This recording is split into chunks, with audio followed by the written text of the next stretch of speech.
ಮಾರುತ the force ಚಿತ್ರದ captain of the ship ನಮ್ಮ ಜೊತೆ ಇದ್ದಾರೆ. Is very multi talented. So ಅವರು ಯಾವ ಕ್ಷೇತ್ರದಲ್ಲಿ ಕೆಲಸ ಮಾಡಿಲ್ಲ ಅಂತ ನಾನೇ ಪ್ರಶ್ನೆ ಮಾಡಬೇಕು ಅಂತ ನಾನು ರೆಡಿಯಾಗಿ ಬಂದಿದ್ದೀನಿ. So it's none other than Kala Samrat S Narayan sir ಇದ್ದಾರೆ. Sir heartly welcome to the show. Thank you very much. Sir ನನಗೆ ನೀವು ತುಂಬ ಸ್ಪೆಷಲ್ ಸರ್. ನನಗೆ ಆ್ಯಕ್ಚುಲಿ ಆನ್ ಏರ್ ಹೇಳಬೇಕು ಅಂತ, ಬಿಕಾಸ್ ನನ್ನ ಕರಿಯರ್ನಲ್ಲಿ ನಾನು ಇಂಟರ್ವ್ಯೂ ಸ್ಟಾರ್ಟ್ ಮಾಡಿದ್ದು ಅಂದರೆ ಸೆಲೆಬ್ರಿಟಿ ಇಂಟರ್ವ್ಯೂ ಅಂತ ಸ್ಟಾರ್ಟ್ ಮಾಡಿದ್ದೆ ನಿಮ್ಮಿಂದ. ಸೊ ಅದಕ್ಕೆ ನಾನು ನಿಮ್ಮನ್ನು ಯಾವತ್ತೂ ಮರೆಯಲ್ಲ. It was very long back. ನಾನು ಬೇರೆ ಸಂಸ್ಥೆಯಲ್ಲಿದ್ದಾಗ ಸೊ ನಾನು ಇಂಟರ್ವ್ಯೂ ಅಂತ ಫೇಸ್ ಮಾಡಿದ್ದೆ. ಅದ್ರಲ್ಲಿ ತುಂಬ ನರ್ವಸ್ ಆಗಿ ಬಂದಿದ್ದೆ. ಅವತ್ತು ಏನು ಕೇಳ್ತಾರೋ ಏನೋ ನನಗೆ ಸ್ವಲ್ಪ ಭಯ. ಆ್ಯಂಡ್ ನಿಮ್ಮ ಬಗ್ಗೆ ಬಹಳಷ್ಟು ಕೇಳಿದ್ದೆ. ತುಂಬ ಕಟ್ನಿಟ್ ಮನುಷ್ಯ, ಫುಲ್ ಶಿಸ್ತಿಗೆ. ಇನ್ನೊಂದು ಹೆಸರು, ಈ ಟೈಮ್ ಬರಬೇಕಂದ್ರೆ ಈ ಟೈಮ್ ಇರ್ತಾರೆ, ಅಷ್ಟು ಪಂಚುಯಲ್ ಸರ್ ಅಂತ. ನಾನಂತೂ ಫುಲ್ ಗಡಗಡ ಆಗಿದೆ. But you meet me so comfortable. Thank you. ಅವತ್ತು ಹೇಳಕ್ಕೆ ನಂಗೆ ಭಯ ಆಯಿತು.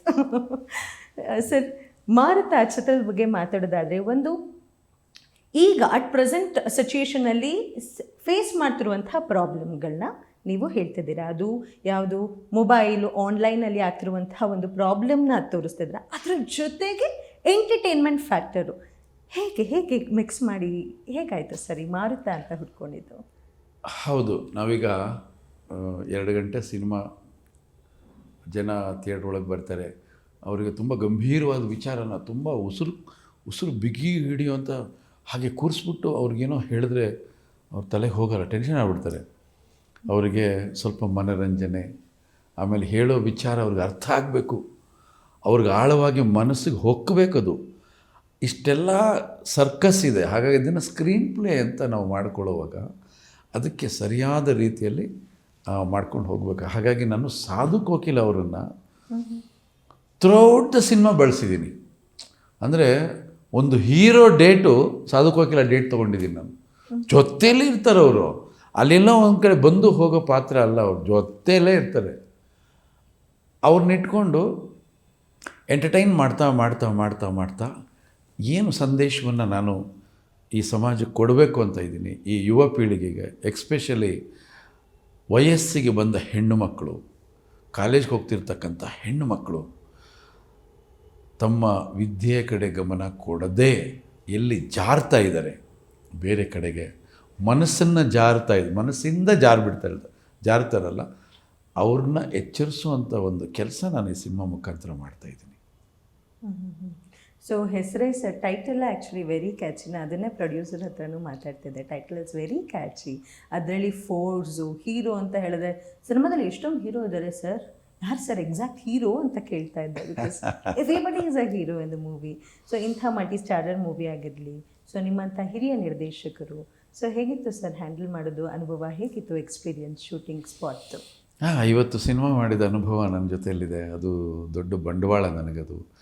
ಆ ಅನುಭವವನ್ನು ಇಟ್ಕೊಂಡು 51ನೇ ಸಿನಿಮಾ ಮಾಡಿದ್ದೀನಿ.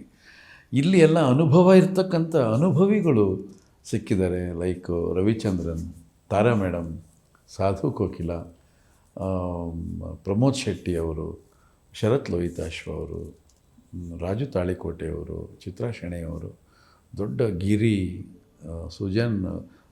ಸುಜಯ್ ಶಾಸ್ತ್ರಿ, ಇಷ್ಟೊಂದು ಕಲಾವಿದರು ಬಳಗ ಈ ಚಿತ್ರದಲ್ಲಿದೆ. ಅವ್ರ ಜೊತೆಯಲ್ಲಿ ನಮ್ಮ ಶ್ರೇಯಸ್ಸು, ಆಮೇಲೆ ಮುದ್ದು ಮುಖದ ಬೃಂದ ಆಚಾರ್ಯ, ದುನಿಯಾ ವಿಜಯ್ ತುಂಬ ಸ್ಪೆಷಲ್ ಈ ಪಿಕ್ಚರು. ಯಾಕೆಂದರೆ ಅವ್ರದ್ದೇ ಆದಂಥ ಒಂದು ಬಾಡಿ ಲ್ಯಾಂಗ್ವೇಜ್ ಇದೆ, ಅವ್ರದ್ದೇ ಆದಂಥ ಒಂದು ಪ್ಯಾಟ್ರನ್ ಇದೆ.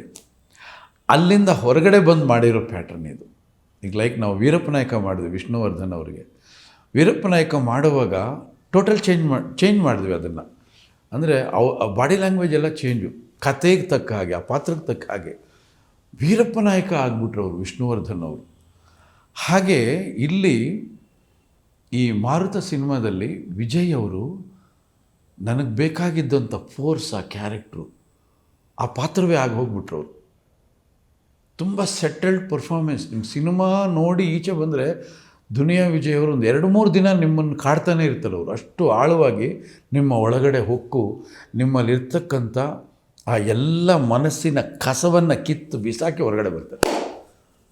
ಅಂಥ ಒಳ್ಳೆ ಪಾತ್ರ ಭಾಳ ಚೆನ್ನಾಗಿ ಪರ್ಫಾರ್ಮ್ ಮಾಡಿದ್ದಾರೆ.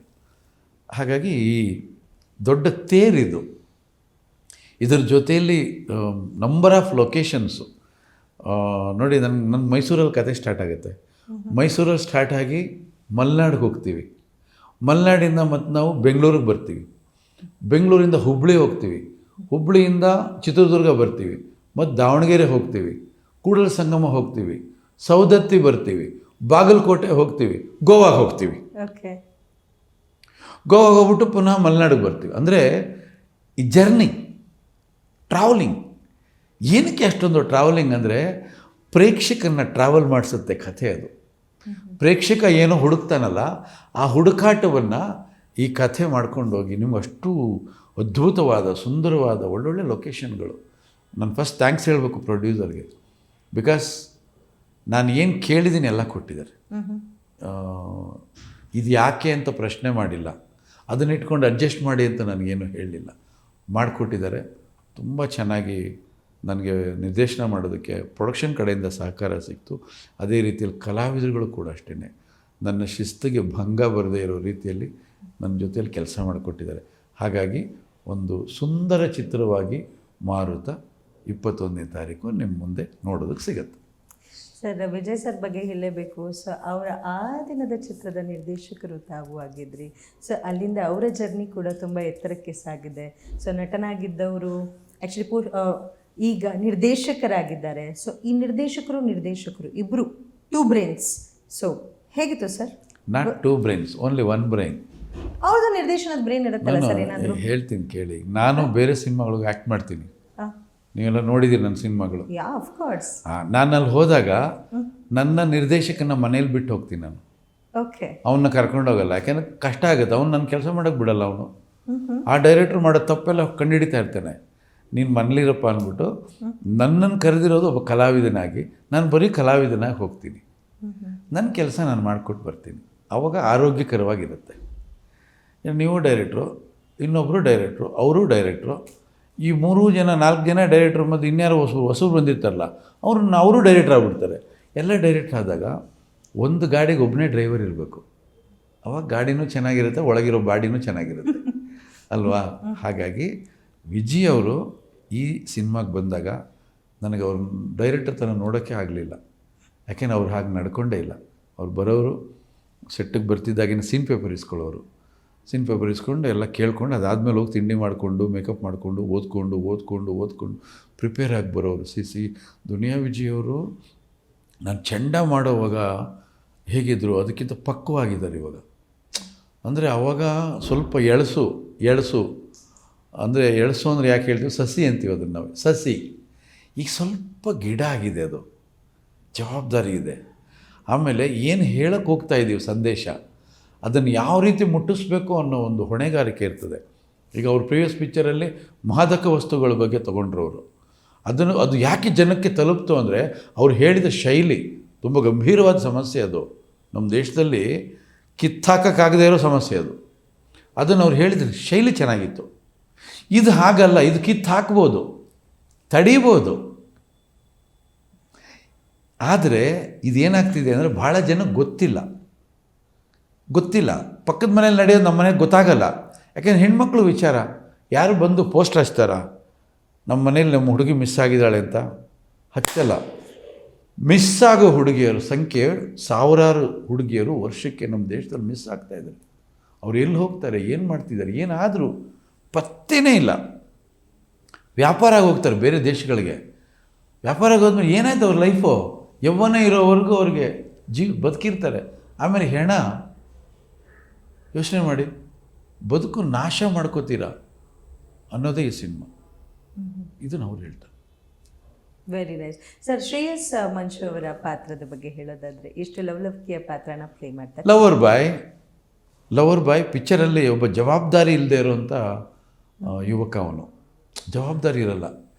ಯಾಕೆ ಆ ಪಾತ್ರ ಸೃಷ್ಟಿಯಾಯಿತು ಅಂದರೆ ಇವತ್ತು ಬಹಳಷ್ಟು ಯುವಕರಿಗೆ ಜವಾಬ್ದಾರಿ ಇರಲ್ಲ, ಮತ್ತು ತಂದೆ ತಾಯಿ ನನಗೋಸ್ಕರ ಏನೇನು ಮಾಡಿದ್ದಾರೆ ಅನ್ನೋ ಕನಿಷ್ಠ ಜ್ಞಾನವೂ ಇರಲ್ಲ.